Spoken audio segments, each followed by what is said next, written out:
If you've watched enough video blogs, it's probably pretty apparent that from time to time I really try and answer questions that people will submit or will post on lots of our different platforms. And today I want to answer the question that I think every troubled, betrayed spouse eventually has to come to, which is, when is it appropriate for me to utilize an ultimatum with my spouse or partner to get them to take action?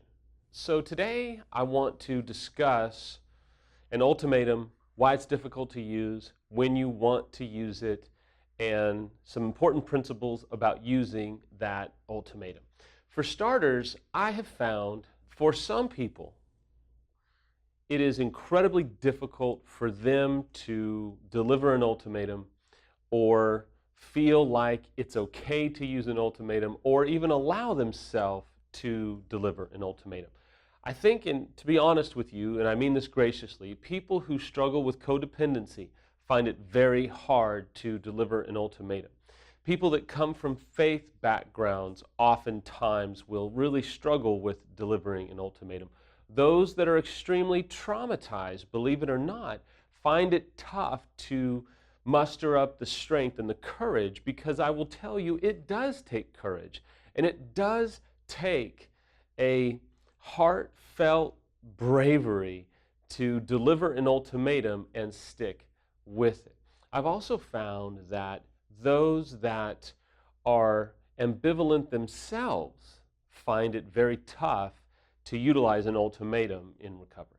Another group that I think find it very tough to feel like it's okay to use an ultimatum are those who are extremely compassionate or extremely sensitive, because in many ways they struggle with the idea that they should even have to use an ultimatum, or they are very preoccupied with their unfaithful spouse and their emotions, their feelings, their mental makeup. And so for them to feel like it's okay to deliver an ultimatum is extremely challenging for them.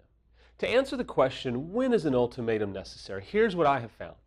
And it's a little bit tough of a conversation to hear, and I respect that, but maybe your situation parallels some of these examples, and you may find that after kind of revisiting your situation, it's time for an ultimatum. Or maybe this will serve as confirmation that, you know what, I think it's time for an ultimatum.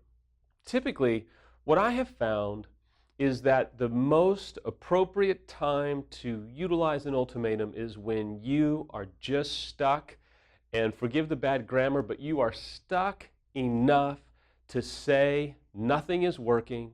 I can't keep doing the same thing over and over again and being surprised that I don't get a different result. I am desperate enough, and I think that's the key. I am desperate enough to say it's time for an ultimatum.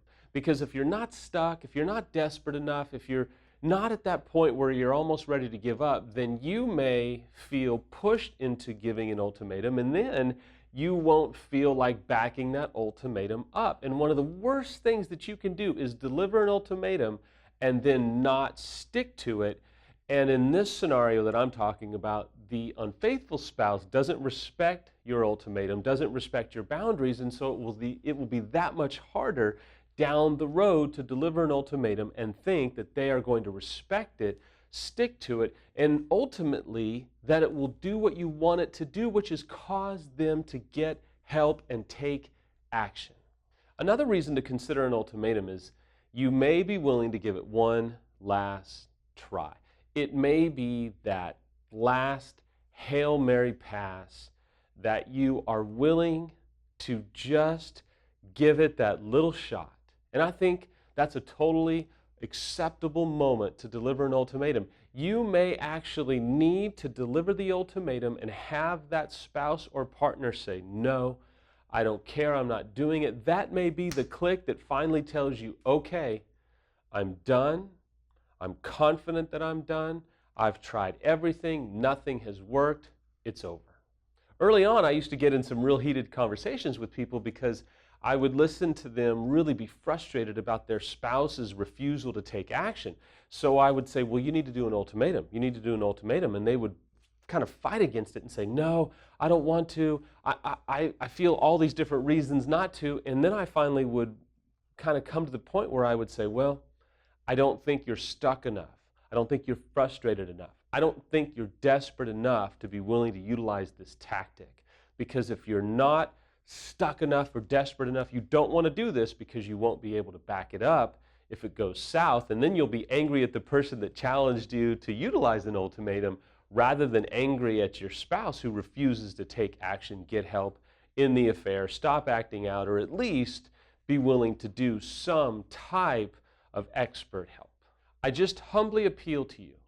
Here are some things to not do when it comes to an ultimatum. Number one is you never want to make a rash decision to just flippantly throw out an ultimatum because you probably will not be willing to enforce that ultimatum and to enforce those boundaries that you are putting in your life.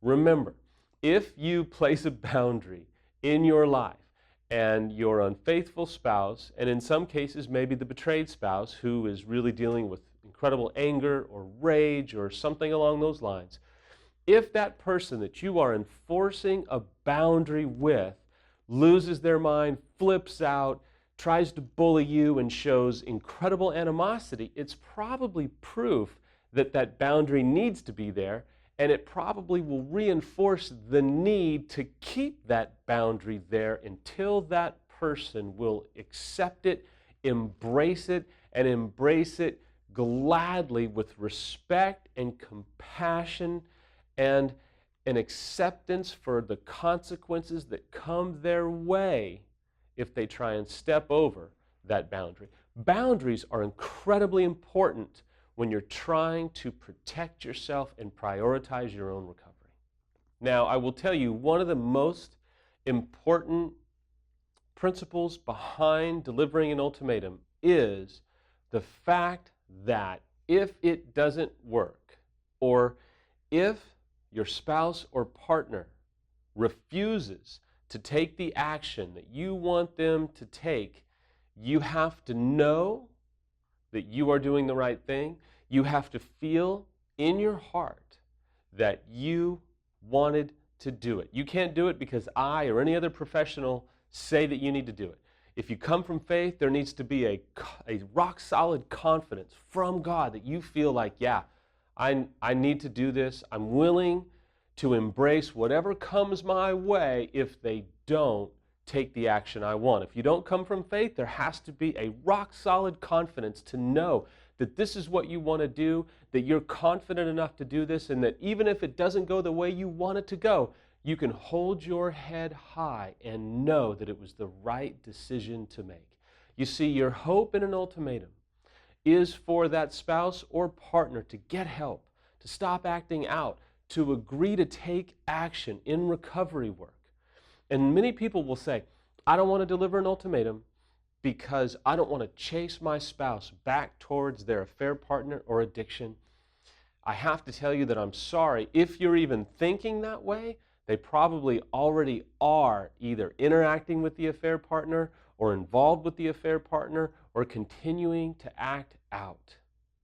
It's important that you understand this ultimatum ultimately is to protect them from themselves and to help them come out of the darkness and the dysfunction that they are enveloped in. And if they refuse to take the action that you so desperately want and need, I think that is a sign that you need to pull back, protect yourself, and maybe at this time they are not safe for you to be in relationship with.